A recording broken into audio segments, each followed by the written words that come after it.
This podcast discusses true crime, which may entail violence and other material intended for a mature audience. Listener discretion is advised. Hey, it's Kayla. And it's Lexi. And we're back on YouTube. Take 2, because the first one went just fine. Yay! Oh, I'm so excited. We actually got 2 new followers since our last video. We had 2 new followers on YouTube? Yeah, a whole Yay! 2. One of them might be my fiance. Oh, guess what? We have 3 new followers on YouTube. All that matters is that we're in the double digits. Let's go. I apologize in advance for today's episode. Kayla and I have been awake for so many of hours today. Have you actually? Is it just me? It's just you. Oh no. I napped. It's my episode. All right. As you can see, I've joined by Christmas decorations that I'm procrastinating on putting away. I don't think there were deer behind me last time. So if you're on the YouTube and you're wondering, why are there deer? That's why. So I'm just going to keep adding stuff in the background every time, like followers can send us in. And I'm like, look, I've hung your artwork. Look, you sent me roadkill you find. Please don't send me roadkill. I won't keep it. Actually, no, I have a friend of mine who knows how to clean it and mount a skeleton. So maybe I will keep it, but I'll give it to my friend who processes roadkill. I'm a really great person if you need to know a guy for something. I am your middleman between. This has nothing to do with what my episode's about, by the way. I'm so exhausted and delirious. I'm not kidding, by the way. I do know a roadkill guy. It's good to know a roadkill guy. It's good to know roadkill too. I know a guy for everything. Life is all about knowing a guy. Knowing a guy with a truck for when you need to move.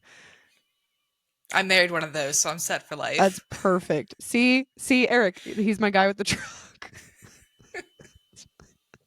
You know what? If you ever need roadkill, man, you strike me as the kind of person that would purchase like a rat taxidermed onto a stripper pole. And I mean that in a very complimentary way. That's I've looked at those at those oddities festivals. I've looked at those, but they were always too expensive. They're worth what their cost because the hard work that goes into it. I just don't have the money for it. Understandable. See, I love that. I love that I was able to tell that about you. I know you well enough. I would put it by my deer skull that I found in the woods and process myself. That's on my bookshelf. Hey, update, guys. I now know 2 roadkill guys.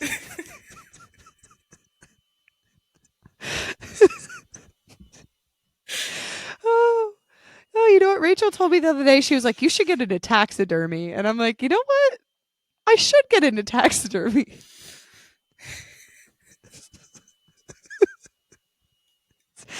I'm about to know 3 roadkill guys.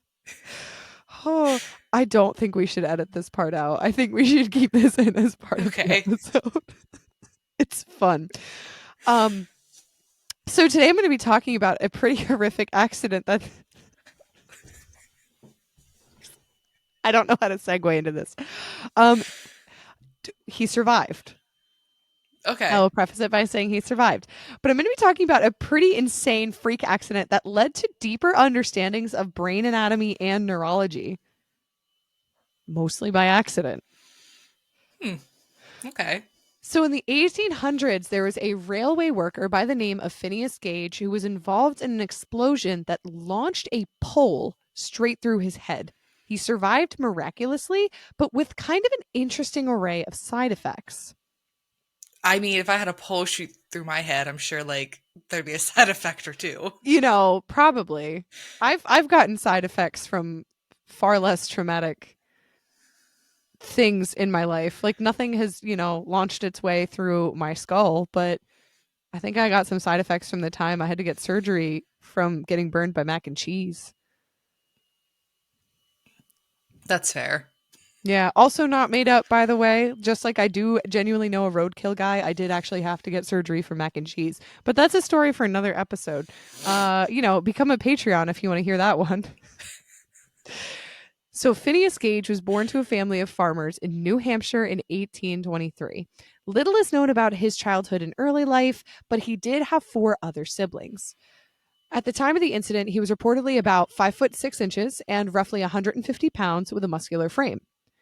So, in his early adulthood, Gage was employed by the Rutland Burlington Railway Company to lay tracks for new railroads. On September 13th, 1848, around 4 p.m., Gage was packing a hole with explosives to clear the rocks and level the ground for laying the railway struts. Using a tamping rod, he had neglected to fill the hole with sand to safely pack the gunpowder, and when his rod struck the rock, it ignited the gunpowder and rocketed the rod through Gage's skull, landing 82 feet behind him.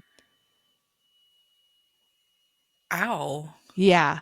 So the way that this was meant to be done is they would dig these small holes, fill them with gunpowder, and then cover the gunpowder in sand and then tamp it down with the skinny little rod that would fit in the hole, which is what he was doing.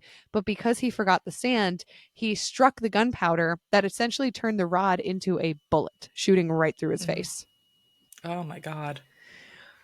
So the rod entered just below his left cheekbone and then through the top of his head, tearing through his frontal lobe, but somehow sparing all major veins and arteries. Wow.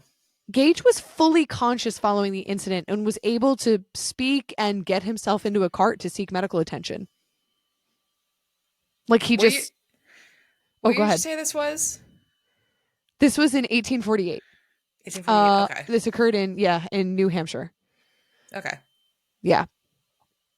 So reportedly, due to witness testimony, when the force of the rod going through his head did knock him on his back, he convulsed for a few seconds and then sort of came to, got up, spoke, and then got himself in a cart and was like, I'm going to go see a doctor. I would hope, like, you Yeah, saw Jesus there for a few seconds. right. I kind of understand being like in shock and when like crazy accidents happen and you're just like, I'm good. I'm going to go take care of this and everyone around you is like, your arm fell off, or something like that. Like I've You I've just, been there. Not if you here just, yeah. specifically, but I've been in accidents that caused fairly significant bodily harm and I was just like, "Huh, I should get myself to the doctor." Yeah, okay, I did that, but I said I shouldn't go to the doctor because I didn't want to go to the doctor. So Uh-oh. I broke my foot, and like, you know how Tommy Pickles is like pigeon toed? Like his feet point inwards? That's what my Oh foot looked no. like. Oh Eric's like, no. you need to go to the doctor. And I'm like, no, I'm just gonna nap it off. It's fine. Did you in fact nap it off? Was it No, better after you slept? he carried me to the car and forced me to go to the hospital. Okay. So I All didn't have a right. choice. Good on him.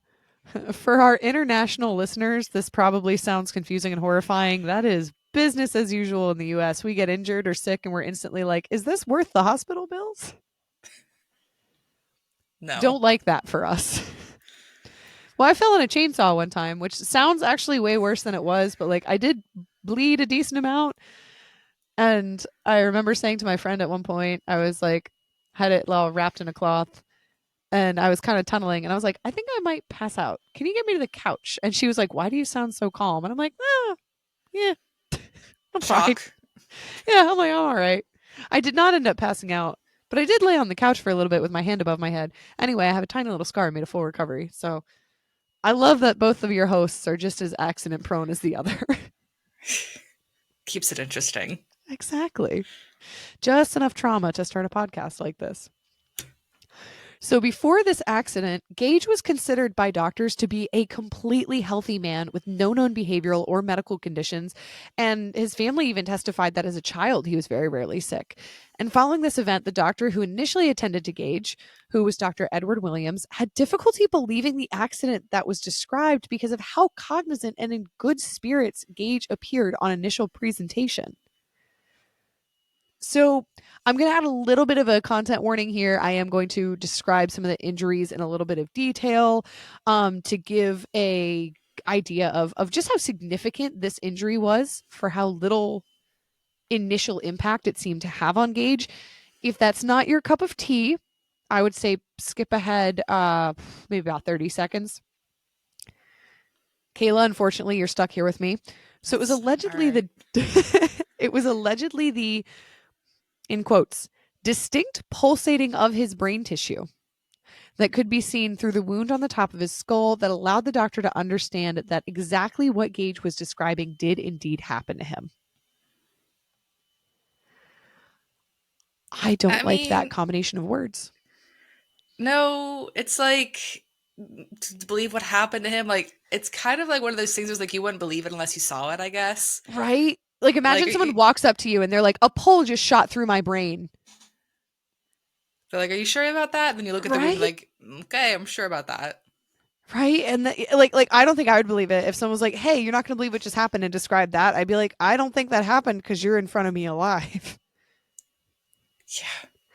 So apparently, Gage did have a single episode of vomiting shortly following the incident, common for severe head injuries, in which a, again in quotes, teacup full of his brains fell out of his wound and onto the ground. Is that like a unit of measurement? A teacup? Maybe back in the I've heard of a 1800s. teaspoon, but like a They teacup make of a brain? they make the resident get like the measuring cups. Oh my god. Like, can you scoop that into something? That is traumatizing. That is horrible. Like you throw up and Mm, some brain falls out? yes. Yeah. Oh. I can't. I Mm-mm. immediately know. Immediately know. So, Edward and another physician by the name of Dr. Harlow tended to Gage's injury by shaving the hair around the area, removing any foreign material, coagulated blood, and misplaced brain tissue. The larger skull fragments were then placed back into their original spot, and then a nightcap was used to hold the bandaged material in place while Gage's wounds healed. Apparently, for a few hours after the incident, Gage was swallowing a relatively significant quantity of blood, which he was regurgitating roughly every 15 to 20 minutes. Your body has a Yeah. built in defense mechanism, it will not digest itself. You can only drink so much blood before you throw it back up. I wonder if like that can lead to toxic shock syndrome if you swallow too much blood. I have no idea. That's a great question. I'm just curious. Just a thought that popped into my head. Which one of us is willing to entertain our FBI agent by Googling that? Give me 2 seconds. Kayla is taking one for the team.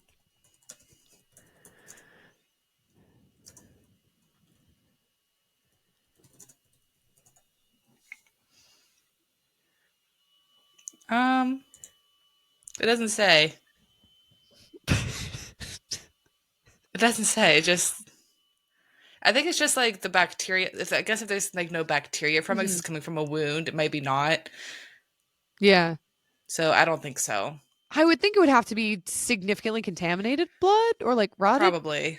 blood. Ugh. Ugh. Don't Probably. drink blood, guys. Just a little wicked PSA. Don't do that. I shouldn't have to say that, but just in case. You never know.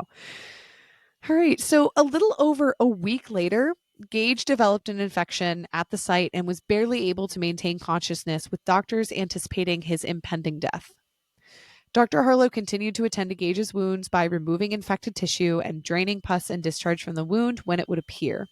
Due to Gage's continued care, he was actually able to recover from his coma like state against all odds and expectations. Apparently, it got extreme enough that his friends, his family were repeatedly visiting him, expecting any moment to be his last, and his family had even started making funeral and casket arrangements. It's pretty serious. Yeah, yeah. But nope, bounce back. So Gage, however, managed to make what appeared to be a full recovery a few months following the incident. He did have to kind of regain some strength and muscle, but he was physically able to work within a few months of having his brain quite literally impaled, and he had no apparent motor, speech, strength, or memory losses or deficits once he was healed. The only issue following the event was he had loss of vision and function in his left eye. That's pretty miraculous considering you got a Right? pole shoved through your cranium. Right. So nowadays, we do understand that the frontal lobe plays a very important role in rational thinking, decision making, and other higher up cognitive functions that can contribute to emotional regulation and personality. Hence why, say, children have such a difficult time with emotional regulation. Their frontal lobe is the last portion of their brain to fully develop. Turns out the importance of that frontal lobe was made exceptionally clear once Gage's personality seemed to change pretty significantly. So Gage's friends and family would go on to describe him as, quote, no longer Gage, unquote. One of the quotes from Dr. Harlow from his reporting on follow up care said that, quote, the balance between his intellectual faculties and animal propensities seemed gone, unquote, according to Smithsonian Magazine. Gage was previously considered an upstanding employee, but he was unable to return to his railway job due to the significant change in his personality, moods, and impulse control following his accident. He allegedly went from being a polite gentleman to constantly spewing pretty extreme profanities, had little regard for his friends and family and social etiquette in general, and just couldn't seem to stick to any previously made plans, either personal or professional. One of the ways they described it as he seemed to be lacking significant forethought, Hmm. which that's what the frontal lobe does. That's your forethought function of the brain.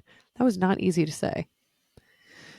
So, beyond the reports of Gage's personality in the year following his recovery from the accident, little else is reported about the details of his personality and behavioral changes in official records, but there's a lot of speculation.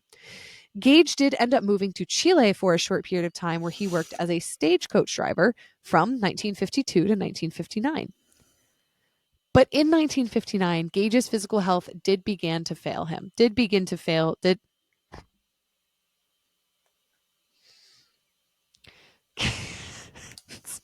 one more time. In 1959, Gage's physical health began to fail him. Gage moved from Chile to California, where his parents and family had moved from New Hampshire, in a state that his mother described as frail and feeble. And I want to make it clear that Gage, the state that he was in, was frail and feeble, not that California itself was frail and feeble. I did not word that sentence very well, and I'm realizing now that I'm reading it out loud. His mother attempted to nurse him back to health, and he was eventually able to find employment doing some farming in the Santa Clara area. But unfortunately, a few short months later in 1860, Gage began to experience epileptic seizures, which would end up taking his life that same year when Gage was only 36 years old. So today, Gage's skull and the iron rod that impaled him are on display at Harvard University's Warren Anatomical Museum. Gage's skull was studied by physicians following his death to gain a better understanding of brain anatomy. So following his burial, his family approved the exhumation of his skull so that they could study the injury and anatomy of the brain. So interestingly, some literature suggests that the initial changes reported by Gage's friends and family either resolved or became less pronounced over time. That I thought was really, really interesting. So this suggests a degree of plasticity and healing to the damaged brain tissue. And this was described in some writings about Gage's case as his, quote, social recovery, unquote, which described his ability to reintegrate into social settings appropriately as time went on. So Gage's case is believed to be the first which caused physicians and scientists to consider how different portions of the brain may serve different functions, seeing as how Gage's motor and speech skills were practically untouched, while his higher cognitive functions like personality, behavior, impulse control, forethought, social cues, etc., appeared to be pretty gravely affected, at least initially. But Gage's social recovery is partially evidenced by his job in Chile, where he would have had to plan his days pretty significantly and had a degree of self driven discipline in order to have continued his job with the stagecoach for as long as he did, which was about 8 years. So, even though there's very little record of Gage's time in Chile, we can reasonably assume he was able to handle the tasks of the job since it served his employer successfully for multiple years. But Gage's case is very interesting and it's become kind of famous kind of quickly. So, a lot of writings of Gage's personality changes were really strongly exaggerated and still continue to circulate as urban legend to this day, including that he began to physically abuse his family, going so far as to say he beat his wife and kids, of which he has no record of ever having been married or had any children. That he threw himself into gambling, lecherous behavior, drug usage, and other general debauchery, although there's no evidence to reasonably support such extreme behaviors. Sure, there's not a lot of official record about what he did during his time in Chile, but we've really got no official reason to suspect that he just became, I don't know, Al Capone. And so there's been some speculation because this incident is a case study. We couldn't really tell, was it just his frontal lobe on the left side that was destroyed? Was his right side partially affected, or was it left completely alone, allowing it to compensate so that he could have his healing and his social recovery? Were the epileptic seizures related? Honestly, probably. I, Yeah, I probably. imagine a pull through the brain and then a subsequent infection probably has some long term issues. But at the end of the day, there's been a lot of studies, a lot of speculation, but it's so difficult to know for sure because this was a railway accident that happened in a split second in the mid 1800s, and a lot of Gage was lost to follow up. That's yeah, that's crazy. Yeah. That's And that was a short one, but that is the story of Phineas Gage. The very interesting start to physicians considering that different parts of the brain do in fact serve different functions, and they are entirely correct. Now we know that, like, the, let's see, what is this one, back of the head, is that the occipital lobe? I think so. That one deals with your vision. The parietal lobes deal with your hearing. There's entire sections of your brain dedicated to things like touch, speech, and in fact there's different sections of your brain dedicated to comprehending speech and speaking speech. So if you have an injury to one part, you can speak but not understand when you're being spoken to, or you can listen but not speak, which was one of the most interesting things I feel like I learned in AP Psych in high school. Yeah, the brain is a weird organ. Like any little thing could happen, and it just I don't know. The brain is so strange to me because also technically nerves and neurons don't heal, but they do. You know what I mean? Like nerves don't regenerate because your brain has to keep those neurologic connections. Otherwise, you'd constantly be having to relearn if those cells were always being replaced the way that your skin cells or your lining of your GI tract are. But the brain is still a very malleable and plastic organ to the way that I mean, there's people out there who have half a hemisphere and survive and are effectively functional. You know, they can have jobs, have families, be independent, and they've got half a brain. Hmm. It's amazing the way that the remaining tissue can learn to compensate when there's an injury to a different section of the brain. I feel, I don't know. I feel like there's still so much to learn about the brain. Like, do you It, remember that old yeah. myth where like you only use 10% of your brain? They made a whole movie about it. Oh, yeah. You remember that Yeah. old ass myth? The best way I've seen that described by scientists is basically if you used 100% of your brain all at once, it would be like trying to watch all 500 cable channels all at once. You know, like it wouldn't necessarily make you more powerful or more smarter or anything like that. It would just be massive quantities of overstimulation. I feel like that's a seizure, right? Isn't the seizure just like all of your brain is firing all at once incorrectly? Yeah, yeah, it is. I think I just turned out the lights. Hold on.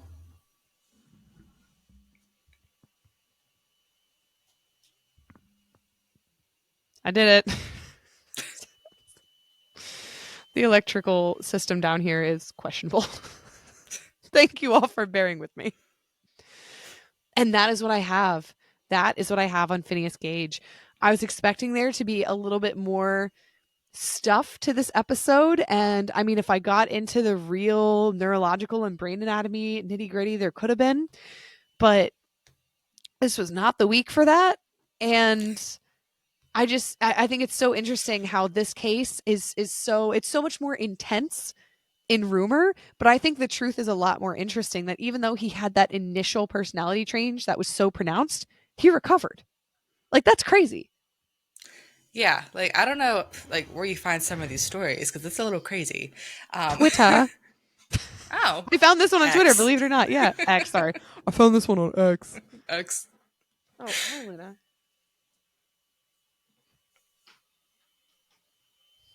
My dog making a guest appearance. I love that Willie has been here this entire time. He's just chilling. Just been He's watching being him a good like boy. chew on his toes or whatever he's doing. Yeah. Oh, Luna's doing no take, only throw. Eventually, I'll get my Shiba Inu up here on screen. She's pretty. She just hates being picked up. I don't know if you've ever tried to pick up a Shiba Inu, but they make this face. Like they look like they're really trying hard not to fart during a meeting.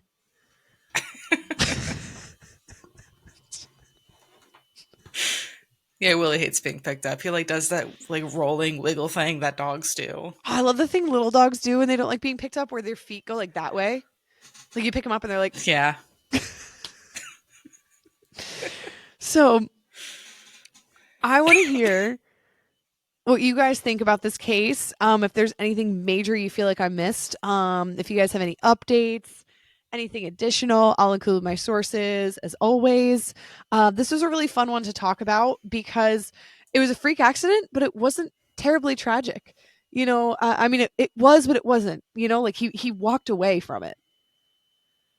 He walked away and Yeah. got 12 more good years out of it. It's not like covering stuff like the Nutty Putty Cave incident where you're like, there's nothing here There's no hope that in that makes you feel case. even Yeah. remotely better about the situation. This one is kind of like, hey, we learned a lot about the brain and Gage lived for another 12 years. That was pretty great.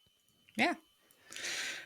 So yeah, you guys can like leave a comment under the video or you can send us an email at a podcast at gmail.com. On our main page is like our link tree. You can click that and find all where all our podcast is at, where all our socials are at, website, the whole shebang.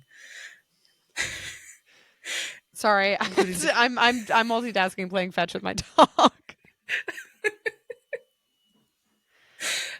including the Patreon. We're actually gonna be recording the bonus episode in the next week or two. Oh, I'm Um, excited for that one. That's going to be me. I'm going to be covering the next bonus episode. I'm mhm. I'm being pulled to the bottom of the screen by my dog. That's what's happening for those of you on the YouTube. Um and I have a feeling they're going to pick cryptids only because 90% of the time they pick cryptids, but hey, if you do, it's my episode. That if you pick cryptids, it's fine. It will not be Kayla's 13th reason. There will be no tears shed during this month's bonus episode. Like falling to your knees in Walmart because you see that patrons picked cryptids again. Yes. That's me with cult or not cults. I'm really good at cults. Hold on, what is it? Conspiracies. I can't find good conspiracies. You're so much better at conspiracies than me. Because I go on Google. I'm like, let's see here, conspiracies about. Let's see here, trees. Let's see what Google's got for me. Actually, I do have a good conspiracy about trees. It's that okay, it's basically the conspiracy about trees is that mesas, the rock formations in the deserts, are the stumps of forests of times past, and that there were alien giants that basically raised the planet and then had to start over by like planting trees. So like all the trees that currently exist are just like saplings and they're all eventually going to get as big as mesas.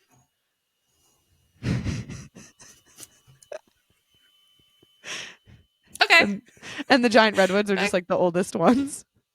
I can vibe with that. That's my favorite tree based conspiracy. I can't do a whole episode on that, but like, boy, was that fun. No. Yeah, we each got our own niches, but yeah, it'll be Lexi's month, so you guys can pick cryptids if you're feeling frisky for it. Woohoo. Conspiracies, if you're wanting to give me a challenge. Yeah, so I think that was interestingly wicked. I think that was neurologically wicked. Yeah.